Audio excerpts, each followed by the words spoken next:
How to kill termites in mulch.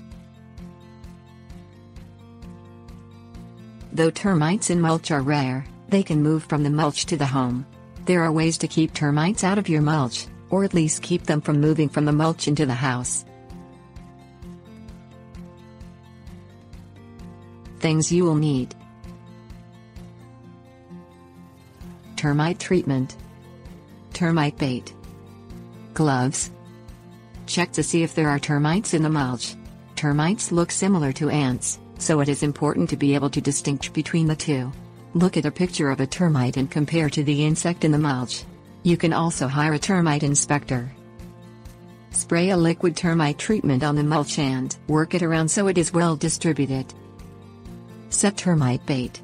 Like ant bait, this slowly kills the entire colony through poisoning. The bait can be set throughout the mulch and around the edges to draw termites to it. Hire professionals to kill the termites.